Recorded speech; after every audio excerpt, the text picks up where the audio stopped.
अब बात करते हैं ईडब्ल्यूएस कोटे पर सुप्रीम मोहर की। केंद्र सरकार ने 2019 में स्वर्ण गरीबों को जो 10% आरक्षण देने का फैसला किया था, उस पर आज सुप्रीम कोर्ट ने अपनी मोहर लगा दी। हालांकि फैसला 3-2 से हुआ, यानी कि 3-2 के रेशियो से हुआ। खुद चीफ जस्टिस ऑफ इंडिया ने इस कोटे के खिलाफ थे, लेकिन जजों में बहुमत की सुनी गई और केंद्र के फैसले पर संवैधानिक मोहर लग गई।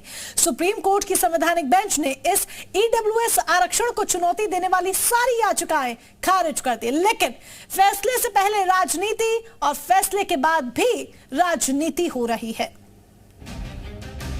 इन्हें देखिए, घर से ही सोप मैन्युफैक्चरिंग करते हैं और महीने का 1 लाख कमाती हैं। आप भी सोप मैन्युफैक्चरिंग करना चाहते हो? इनसे सीखना है तो फ्रीडम ऐप को अभी डाउनलोड कीजिए।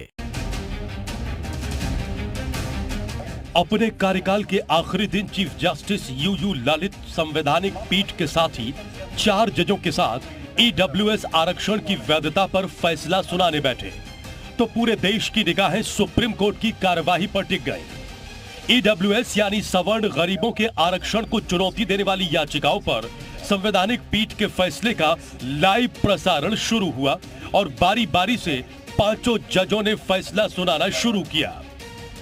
सबसे पहले जस्टिस दिनेश माहेश्वरी ने अपने फैसले में कहा कि ईडब्ल्यूएस आरक्षण संविधान की मूल भावना के खिलाफ नहीं है। जस्टिस दिनेश माहेश्वरी ने आगे फैसले में कहा कि आर्थिक आधार पर आरक्षण संविधान का उल्लंघन नहीं है। इसके बाद जस्टिस बेला एम त्रिवेदी ने अपने फैसले में कहा कि ईडब्ल्यूएस का वर्गीकरण समानता का उल्लंघन नहीं करता। जस्टिस बेला त्रिवेदी ने फैसले में यह भी कहा कि ईडब्ल्यूएस आरक्षण के लिए हुआ संविधान का 103वां संशोधन सही है। जस्टिस जेबी पारदीवाला ने जस्टिस दिनेश माहेश्वरी और जस्टिस बेला त्रिवेदी की तरह ईडब्ल्यूएस कोटे को सही ठहराया। हालांकि जस्टिस पारदीवाला ने यह जरूर कहा कि ईडब्ल्यूएस कोटे को अनिश्चित काल के लिए नहीं बढ़ाना चाहिए। जस्टिस दिनेश माहेश्वरी, जस्टिस बेला एम त्रिवेदी और जस्टिस जेबी पारदीवाला के फैसला देते ही ईडब्ल्यूएस आरक्षण के पक्ष में मोहर लग गई। हालांकि जस्टिस रविंद्र भट्ट और चीफ जस्टिस यूयू ललित ने अपने साथी जजों से अलग राय रखते हुए ईडब्ल्यूएस कोटे को गलत ठहराया। जस्टिस रविंद्र भट्ट ने फैसले में लिखा कि ईडब्ल्यूएस कोटा संविधान के आधारभूत ढांचे के मुताबिक सही नहीं है। जस्टिस रविंद्र भट्ट ने आगे कहा कि आरक्षण की लिमिट पार करना संविधान के बेसिक स्ट्रक्चर के खिलाफ है। आखिर में चीफ जस्टिस यूयू ललित ने कहा कि वो जस्टिस रविंद्र भट्ट के फैसले के साथ हैं, यानी ईडब्ल्यूएस कोटे के खिलाफ हैं। ईडब्ल्यूएस आरक्षण मुद्दे पर सरकार की बड़ी जीत हुई है। सुप्रीम कोर्ट में 5 जजों की बेंच में से 3 जजों की बेंच ने सरकार के पक्ष में फैसला सुनाया, यानी साफ है कि ईडब्ल्यूएस के इस फैसले के बाद मोदी सरकार की बड़ी जीत है।